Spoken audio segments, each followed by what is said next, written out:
Good afternoon and welcome to Light on the Hill. I'm Pastor John. I'm going to go ahead and get right into our topic for this week, and we'll start with our Bible verse, John 7:24. Stop judging by mere appearances, but instead judge correctly. So, giving a little bit of background about this verse, and you can, if you go and read it yourself, you can kind of see the full context of it just from that paragraph that's around it.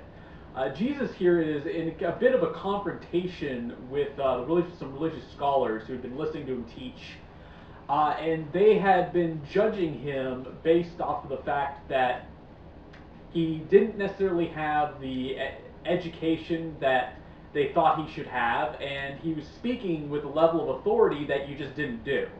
Back in that day when you taught, especially in a religious sense, and you were a rabbi, you never just said stuff yourself. You just usually quote from another rabbi. So you'd say, well, Rabbi so and so says this, so do this. And so that's how they would teach back then. But Jesus would teach a lot of times as one who had his own authority, and it was partially because, being the Son of God, he could kind of do that and get away with it. But culturally, it was seen as very taboo. And on top of this, he probably also wasn't necessarily filling some of their other expectations that you'd expect from a rabbi. One of the things he references within here is the fact that they were accusing him at that time of breaking the Sabbath because he healed somebody on the Sabbath. So he actually spends a little bit before here taking apart kind of their logic with that and pointing out that they themselves do things such as rituals that were prescribed within Mosaic law on the Sabbath and don't consider that breaking the Sabbath law. So Jesus kind of, his big final point here is, as what that verse says, stop judging people based on their appearances. Don't judge me based on how I look or how I come across to you. And I think this is a very important lesson that we all kind of need to take into account. And I don't know about you guys out there, but I'm definitely guilty of this, and I've definitely encountered many people are guilty of this, which is making an assumption based on somebody, based on whether it's their appearance, how they dress, what their education is, or even the color of their skin. And all of those things are things that we do quite a bit, and we really shouldn't. This is one of those things that almost nobody is innocent of, but for some reason we keep doing it, even though we would all say it's wrong. Especially within the times that we're living in right now, as we're going into our third week of these protests and everything.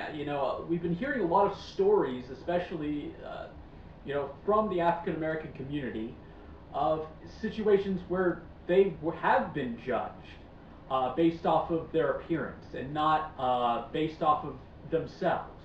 And obviously, in some cases, unfortunately, that has been a fatal assumption. If we could go down, call it that, which we can.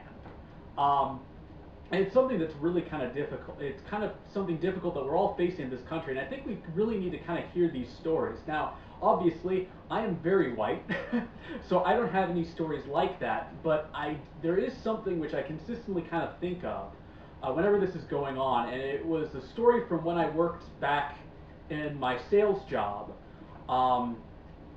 We had an individual when I was doing business to business on with T-Mobile. We had somebody within our office who I won't use his name, but he was not really like any of the other sales people who were working with me. He always dressed very nicely. He had really expensive cars. I remember we found out kind of why while we were playing a game called Two Truths and a Lie, and he put down one of the things he put down was that he is the CEO of a multi-million-dollar company in Africa.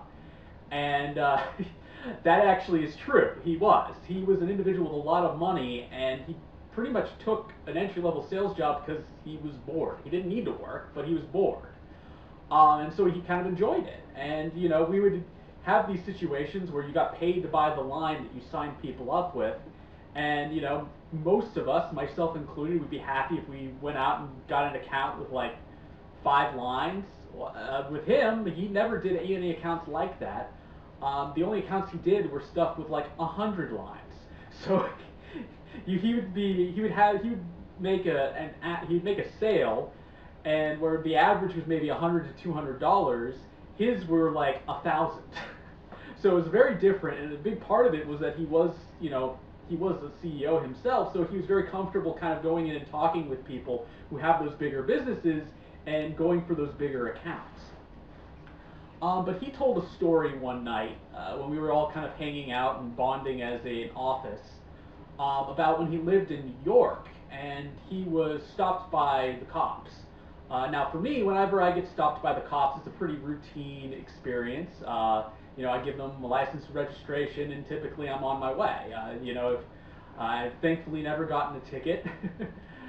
I don't have any wood to knock on, but it's something that I never really kind of stress about. So he got pulled over, and he was in, obviously a very nice car, and the officers go up and start talking to him, and then they get him out of his car and start searching it. And he was very confused because again, he is a foreigner. He is from Africa, and it was so kind of bizarre to him, especially since more cops were coming up and kind of helping out, that he finally called his wife at that time. And when he told her what was going on, she flipped out, came down, started, yelling at all the cops, taking down badge numbers and everything, and eventually they left him alone. And, it doesn't sound like he was doing anything wrong. It doesn't sound like he stepped over any line or broke any law. It was pretty much that he was a black man in a really nice car, and that made him suspicious. And that's an experience that I never had, and I never will have to have. And the only reason is right here.